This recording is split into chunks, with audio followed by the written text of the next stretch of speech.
Hi guys, good morning. Let's breakfast. So ayan, magkakape ng inyong katulong sa Dubai. Ayan. So, nagtimpla ko ng aking coffee.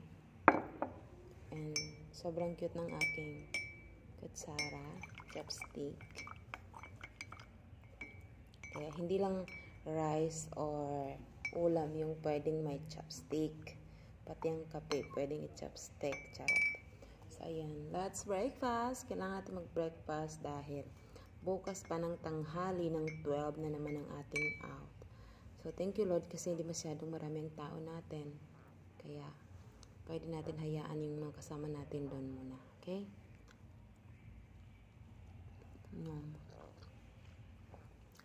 So, kailangan natin kumain bago tayo mag-araro. Mag-araro. Kasi para malakas yung ating mga buto-buto, charot. Actually, malakas naman talagang buto natin, di ba? Pero kailangan natin kasi para hindi tayo magkasakit. Sorry sa aking boses. Kasi sobrang haba ng tulog ko. Oh my gosh. Buti ginising ako ni Kuya Koy.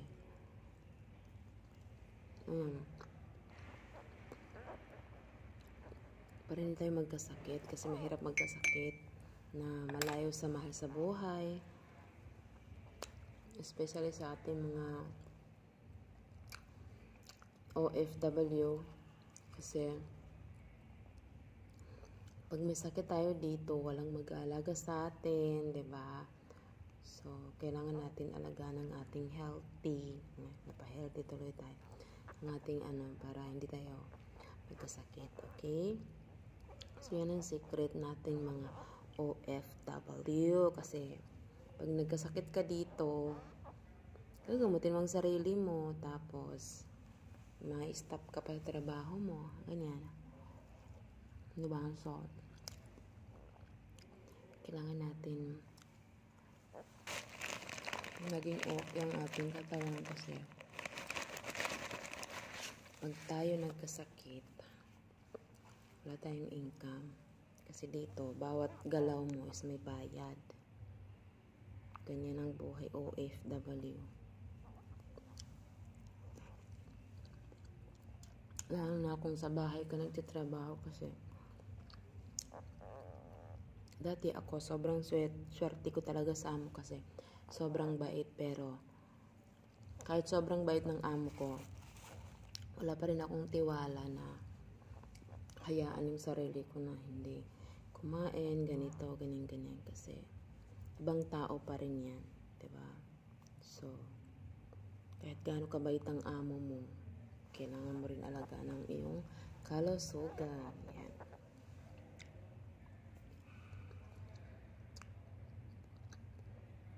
Oo, dadalhin ka sa doktor, ganyan. Pero, maganda pa rin yung alaga natin ng ating katawan.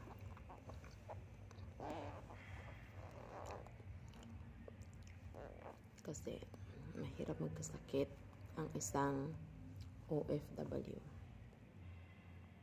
Okay? Pwede tayong mag-diet. Katulad ko, nagda-diet ako kasi sobrang taba ko talaga. Buti nga ngayon kasi, sobrang laki ng binawas ng timbang ko. Oh my God. Nabawasan talaga yung timbang ko kasi nag-ano ako. Nag-take ako ng pangpabawas. So, every time na inuman ko nun, kailangan kong kumain para hindi tayo tutubuan. Kasi pag uminom kasi ng ganing, pag hindi ka matubig, hindi ka maano, so, kakaroon ka ng bato. Basta, more water, kumain ka ng kahit anong pagkain, basta may laman yung tiyan mo. Okay? So, yan.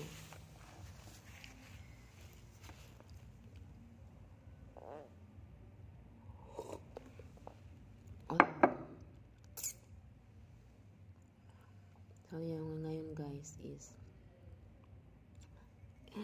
wala tayo nilagay sa mukha. Just memory mo. Nag-lipstick lang ako tapos nag-duty na.